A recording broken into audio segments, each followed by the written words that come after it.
सार्थक blog चालू झालाय. नमस्कार मित्रांनो, पुन्हा एकदा तुमचा ब्लॉगरावरून तयार झालाय.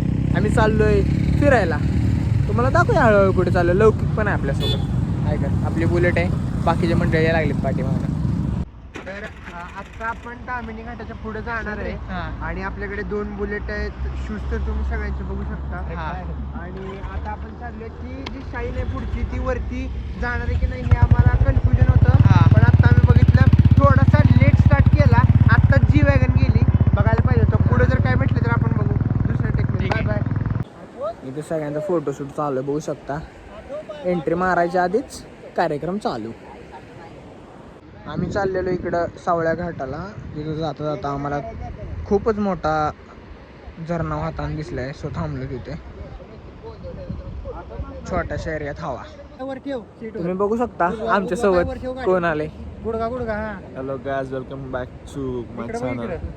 खरं तर हा व्लॉग पण हा व्लॉग आम्ही दोघं एकत्र बनवणार आहे. तर गाइस, मी हेच म्हणणार आहे, तुम्ही कधी बाहेर निघणार आहे आमचे व्लॉग बघून? तुम्ही कंटाळा नाही आहे का?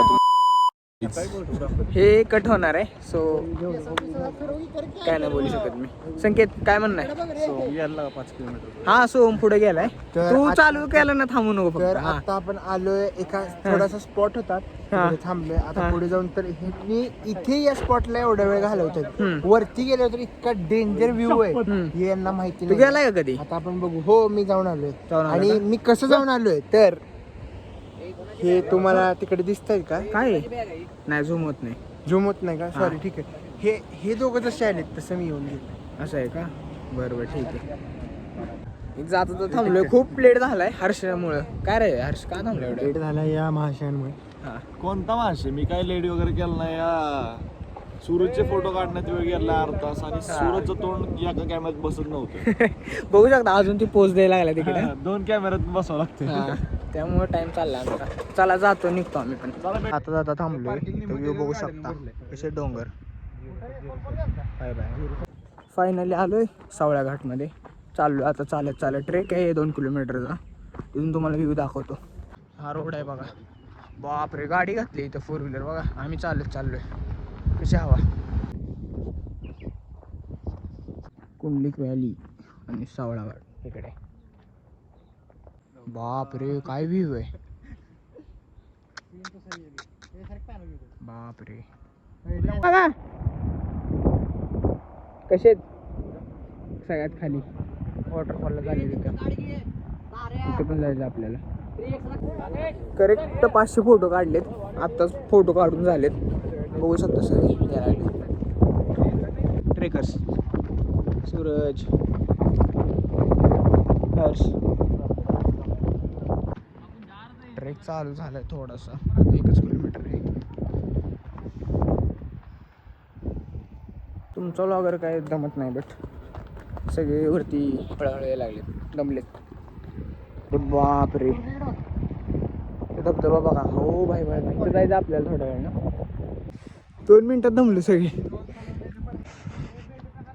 काय झालं रे? चला ए बस. ए उठ. थोडाच ट्रेक, एवढाच चढ चढून पोरांचा गेम झालाय. काय बोलायचं. बघू शकता सगळे दमलेत. त्यांना पुढे पाठवून मी चाललोय पाठीमागं. ओम, कसा गेला ट्रेक? 1 नंबर होता. मी खूप नॉनस्टॉप केला. म्हणजे सगळे थांबले होते. मी स्टार्ट उशीर केला आणि संपवलं लवकर. अरे ढग किती खाल्ली बा. पोरं लई येडेत आमची. कशा हवा.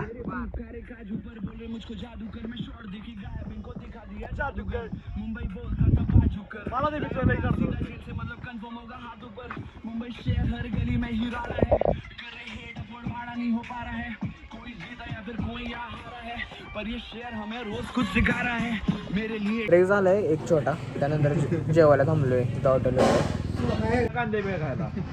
कांदे वेळ खायला पुरं खुश. फायनली 1.5 तासानंतर भाजी आलेली आहे. जेवण आल्या कसं काय संपलं लगेच? ब्लॉग चालू व्हायच्या आधीच आलेला आहे 10 तडका. ये 10 तडका. जाता जाता कॅफे आपलं ग्रॅनोकर.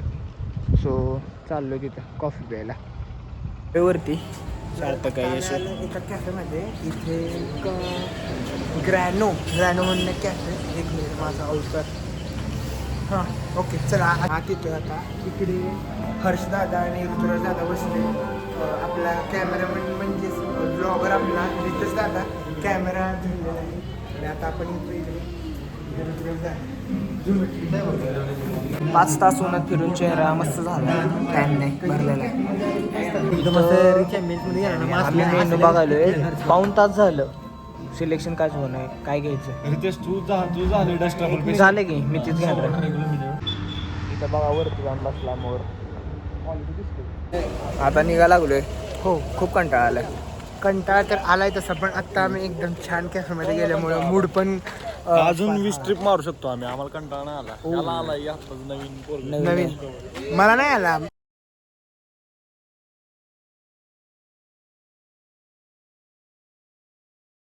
खाऊन पिऊन रील शूट करून आता जायची वेळ झाली. जाता जाता आपण थांबलोय लेकला. कुठला लेक आहे रे? लेक कोमो. कुठला लेक इटली. असं आहे का? बरं ठीक आहे. इटलीला आलोय. जाता जाता मध्येच चहा पावडर पण घेतली आपण. छान कार्यक्रम केलेला आहे. पडली बाटली आम्ही आलोय इटली. Yes. तुम्ही पण कधीतरी या. घरी बसून माझे व्लॉग बघू नका रोज रोज. नाही आणि आता मुद्दा मांडलाय. लोकांनी पण फिरायला गेलं पाहिजे यावर तुझं काय म्हणणं आहे? हे जे 2 मुलं तुम्ही पाहताय फ्रेम मध्ये यांनी फार मुलींचे आयुष्य उद्ध्वस्त केले. असं काही नाही. तरी मला सांगण्यास कोणताही खेद होत नाही की त्यातला एक मुद्दा कसा माझा आहे, भाऊ मुद्दा असून कसा आहे? दुसरा माझा जवळचा मित्र आहे. नाही त्यांना पण कितीही समजवण्याचा प्रयत्न केला. मुलीच जर आमच्या जवळ येत असतील तर आम्ही का नको म्हणायचं. इथं बघा प्रेम भंगी. एखादी व्यक्ती जेव्हा आपल्याला सोडून जाते तेव्हा ज्या वेदना होतात त्या वेदना अशा एक किनाऱ्याला बसून माणूस व्यक्त करतो. Always do it on my own, so I gotta get through it. And the only thing I know